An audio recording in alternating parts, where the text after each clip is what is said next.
You're watching Sunday Sound Off with Frank Boal.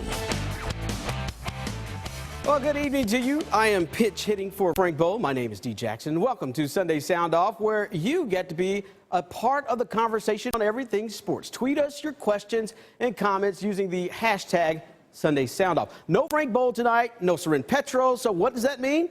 It's the all eye candy team, ladies. Let's just introduce tonight's panel. TJ Carpenter, Sports Radio 810. Hey, D, right now, in all of the Ds of Kansas City, you are #1 in my power rankings right now. Thank you, as long as that's with the first finger. Welcome in Darren Smith of KLKC Fox Radio, 1540.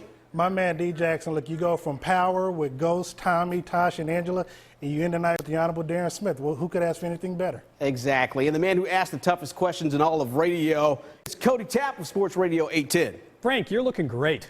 I think you look younger than ever. Honest, young as you've ever looked. You know, I've been called a lot of things, but I don't think I've ever been called Frank. I'll take that as a compliment. Gentlemen, here are our hot topics of the evening. First of all, after his performance in the last 2 preseason games, will Aaron Murray make the roster for the Chiefs? And can the Royals make the playoff push? And your thoughts on Colin Kaepernick not standing for the national anthem. But first, to our question of the week. What does Eric Berry's deal mean for this Kansas City Chiefs football team? It's a burning question that everybody wants to know. Let's start the roundtable discussion. We'll start it with TJ. What do you think about this? Well, I think that this means that the Chiefs have a really good safety for a pretty good price. You know, the $10.8 million, he was asking for more than that in negotiations on a per-year basis. They could have structured it in a way that would have saved them a little bit of money, but ultimately this is a really good financial decision for the Chiefs because they don't want to have to obligate money to a player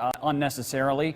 They were asking for more money than the franchise tag was worth. So I think that this makes financial sense from the Chiefs' perspective. It also means that they get a player who I do think in terms of football is a little bit overrated. He's a phenomenal story. He's a great glue guy.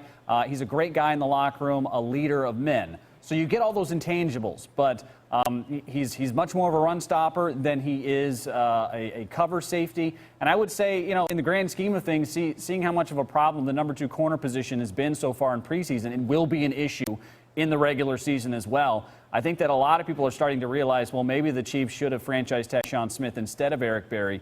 But all in all, everything is done the way it's been done, and they get Eric Berry, a Kansas City Chief for his entire career so far, for 1 more season at least.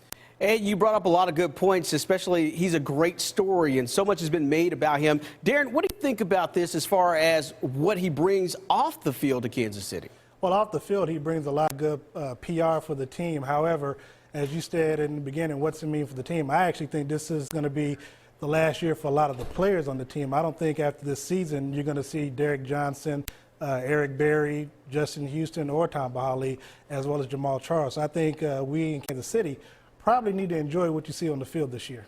Cody Tapp, Eric Berry means a lot to a lot of people. What does he mean to this football team? He means a lot. I think TJ's probably right. As far as just best safeties in the league, I'm not sure he's that, but he means a lot to this team. You heard Marcus Peters. He was asked a question about who was the leader in the secondary, essentially being asked so he would come out and say, I'm the leader. I've taken over the room in Eric Berry's absence. And even with Eric Berry not there, he said it's Eric Berry's room. And for a team that had struggled in the first 2 games against the run defense, he will add a lot to that group. And for a young secondary group, I think the most important part for this is that he gets to help these guys. Philip Gaines doesn't have a ton of starting experience on the outside. They're somewhat experienced at safety, obviously a lot more when Eric Berry's there, and they've only got a second-year corner in Marcus Peters, who's expected to hold down the fort there. So if you're asking me if it's good for the team, it is. Do I think it was smart that they franchise tagged him instead of giving him a long-term deal at the price he wanted? Probably too. But it's good to see him back with the Chiefs.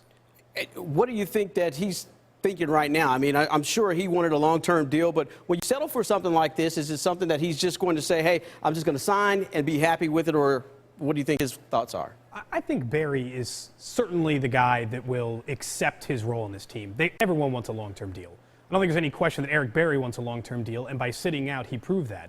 But I don't think that that's going to affect his ability or the way he's going to play on the field. Eric Berry has been a pro the entire time he's been here in Kansas City, and I think all he did was sit out preseason was something that a lot of guys don't like training camp.